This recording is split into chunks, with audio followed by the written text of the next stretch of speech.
Hey folks, this is Rhykker, and earlier this month I got to have a one-on-two interview with Diablo 4 game director Joe Shelley and Diablo general manager Rod Fergusson. I got to pick their brains on ideas and philosophies around Diablo 4 so we can have a better idea what to expect at launch and in the future. And in this video, I'll talk through the discussions that we had. I can't show you folks a recording of the interview, but I can talk about what was discussed and what was said. And we'll have timestamps in the description if you want to jump ahead to certain topics. But before we move on, just a quick word from this video's sponsor, Squarespace. I built my website, Rhykker.com, using Squarespace, and I was able to do everything myself, quickly and easily, and with zero education in the field, all thanks to how easy Squarespace is to work with. Watch how easily I update the Diablo 4 section on my website to include all my video coverage of the latest updates and hands-on previews. Squarespace is flexible for any kind of website, whether for your business or your hobby, with tons of templates that you can easily customize to your needs, no knowledge of coding required. You can even connect your social media profiles to automatically push website content to your socials, set up members-only areas with exclusive content, and sell products. Basically, if you want to build a website, I recommend Squarespace. So head to squarespace.com for a free trial, and when you're ready to launch, go to squarespace.com/Rhykker and use code Rhykker to save 10% off your first purchase of a website or domain. That's squarespace.com/RHYKKER and use code Rhykker to get started today. So it started things off by asking Joe and Rod what are some of the things they're most excited to be talking about. And Joe brought up how cool it is to be able to bring an overworld to Diablo. How all the places we've known in Sanctuary plus new places, how they're all actually realized in the game world. They're places you can go and visit. There's mountains between them. You can go over those mountains. Diablo 2 and Diablo 3 had regions that existed as basically just maps. And that's what they felt like, maps connected with loading screens. But Diablo 4's world, it's all there. It's all one cohesive place, and it feels real. It feels lived in. And Joe mentioned how it's also cool that you're sharing this experience with other people. Even if you're not playing with them, you're not partying with them, you know they're there in town. You know that this world, it just feels more real. There's a sense of community around it, like we're all doing this thing together. Everything is taking place within this world. And one really cool thing that he brought up that hadn't occurred to me is how they've effectively transformed a lot of typical UI elements into immersive in-game experiences. There's no game lobbies because the game world is the game lobby. Instead of going to a menu in order to change your game difficulty, you actually, in the city, go up to a statue to select your world tier. And it occurred to me that this is basically the idea of BattleNet Town. The Diablo 2 developers, way back in the days of Diablo 2, they wanted to do this. Before Diablo 2 released, they had this idea of BattleNet Town where basically instead of game lobbies and menus, you would go in-game and you would see all the other players instead of seeing the little characters at the bottom of the screen in BattleNet, instead of seeing those lists of game lobbies, and you would just walk up to other players and talk and chat, and you can trade that way and organize games and go off on your little parties. And 20 years later, now we have the technology. Then one thing Rod was really excited about was just the theory crafting involved in D4. He loves making builds, and Rod feels as though people might not quite get just how much each class's specialization really makes them feel distinct from other classes, and could also just make your build itself very distinct from other builds within that same class. He feels each of these specializations really changes up the gameplay experience. We're talking about, for instance, the sorceress's enchantment system, where she's able to take a couple of her active skills, turn them into passive skills, and then they do something different. Basically, every sorceress skill you can choose to have as an active skill like normal, but you also have these two separate passive skill slots, your enchantment slots, and the skill will do something different once slotted in there. It'll have some passive trigger effect. He also really likes how the legendary aspect system gives you the freedom and flexibility to be able to tune your build while holding on to certain aspects. As a reminder, and folks, if you haven't seen my video talking about my playthrough experience where we go over pretty much everything we know about Diablo 4, again, these aspects, legendary items have legendary powers. You can extract these into legendary aspects, and then you can put those legendary aspects onto another item to either turn a rare into a legendary or replace the legendary power of an existing legendary. Now, not all aspects can go into every slot, however. You might have an aspect that only goes into boots and helms and chest armor, for instance. But it means, let's say you have your pair of boots that have a legendary power on them, and then you get an upgraded pair of boots, and you're wondering, well, I don't want to lose this legendary power, but these boots are an upgrade. Well, now you can play this game where you can shift around your different legendary aspects to tune your build depending on how you want. So you'll extract that legendary aspect and then see, okay, well, on my helm, I guess I don't have a legendary aspect or legendary power that's too important to me, so I'm gonna put that aspect onto it so that I can now benefit from these new boots while keeping that integral part of my build. So Rod just really likes all the customization that comes through building up your character through the skill tree, through the class specializations, through the legendary gear, eventually onto Paragon. He just finds it a really rich experience. And he says it's not crazy complicated, but it means that if you have two people who have fire sorceresses, they can both be very, very different with their full build. There's just more variety offered in Diablo 4. Now, another thing that I was very curious to hear their sentiments on was, in Diablo 3, the seasonal cycle, new season starts, players come to the game. After about 2 weeks, most of the people, or at least a significant chunk of people, are gone. I'd imagine 50% of players or more are done after 2 weeks, out of a 3 to 4 month season. And at some point, the devs had expressed that they're pretty much okay with that they're cool that Diablo 3 is a game that you come back to for a short time every 3 months, and then you go off and play other games. And I wanted to know, in the case of Diablo 4, is their developer intent? Would they be satisfied if Diablo 4 is a game that people come back for a couple weeks and then go play other games, or if Diablo 4 is being developed as a game that they want us playing more throughout a whole season? And what Joe Shelley said was they want us to have a lot of fun things to do for however much we want to play Diablo, whether it's going to be for a little bit or for a lot. And that's ultimately my issue with Diablo 3, that I always have fun when I come back to Diablo 3, but there's not enough to keep me for 3 months. So Joe said that they want to have new things that come into play frequently, so even if we do go away for a while, whenever we come back, there's new cool things to check out. He said that they really want to avoid the situation where someone thinks, I really love Diablo, but there's no new stuff. And the team is really committed to providing and adding to the game. They want it to be a game world that builds and grows and has new stuff all the time. And Rod said that they want to accommodate both play patterns. They want to accommodate people who just want to come back every so often to play a bit, but also they want to accommodate the people that want to play for a whole season. But he stresses that they are designing for the whole time. He explicitly acknowledged what happens in Diablo 3, how fast it is to get to level 70 and how people tend to trickle off after that.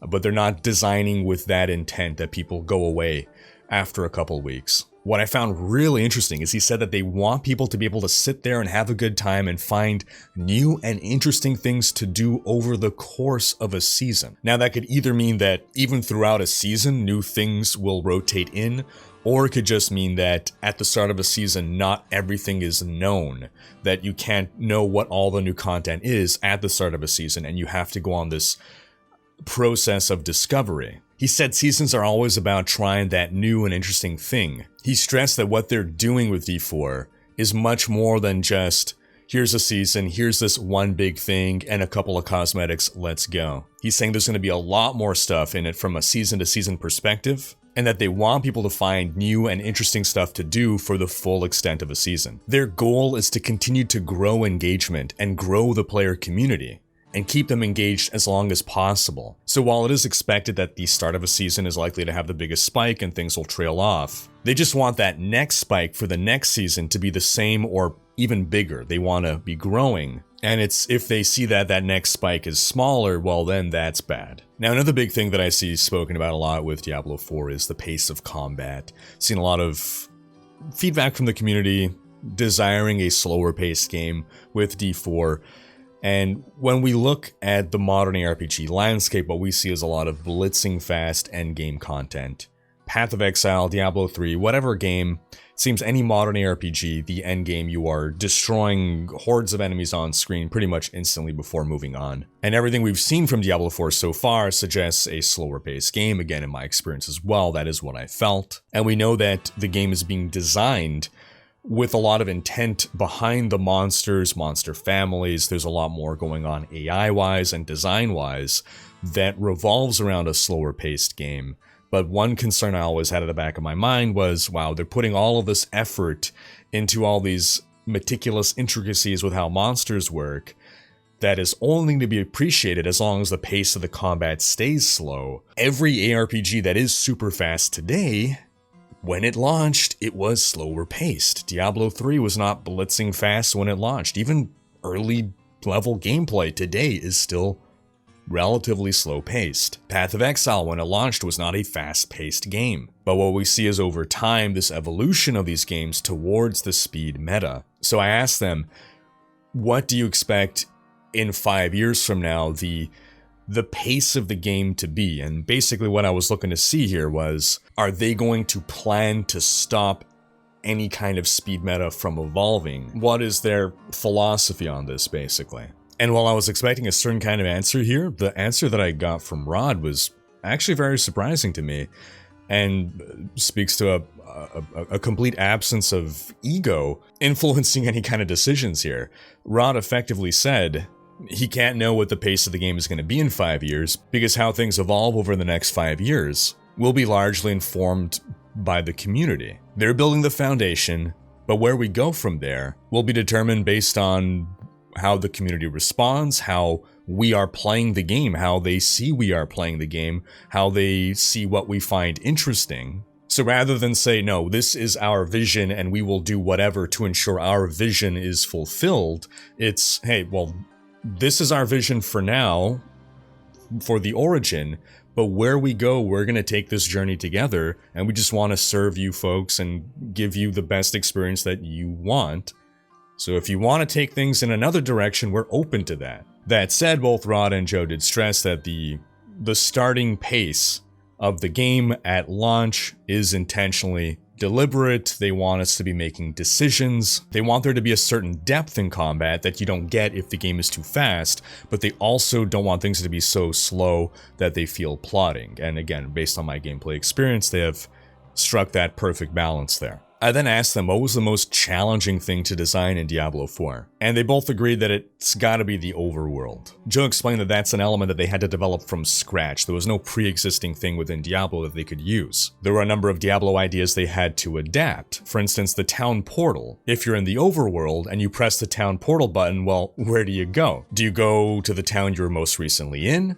Do you go to the town that has the most services? Do you go to the town that has the most other players in it? And they went through a half dozen iterations there before they arrived at the system that they use in the game. And they just really wanted to ensure that the town portal behaves the way you expect it to behave in a Diablo game. Rod spoke about how he watched the team wrestle so much with content in the overworld. And he also spoke about the challenge in making sure players understood what content there was to explore. He spoke about the renown system. Again, we spoke about this previously, but basically it's not quite an achievement list, but basically the renown system will track how many dungeons are in this area, how much of the area have you explored, have you done all the things in this area, and as you progress through these little mini objectives, you get rewards towards your account. But Rod said that this system was actually a pretty late addition to the game. So he was talking about how they developed this big sandbox, this overworld with all these things to do, but he spoke about how players could get paralyzed with choice,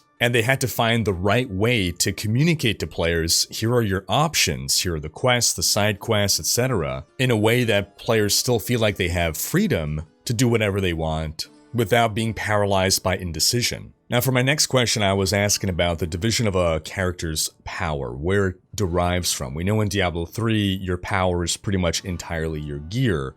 So I was asking, alright, in Diablo 4, between your skills, between your gear, and between your paragon points? What's the rough distribution of power? Is it a third, a third, a third?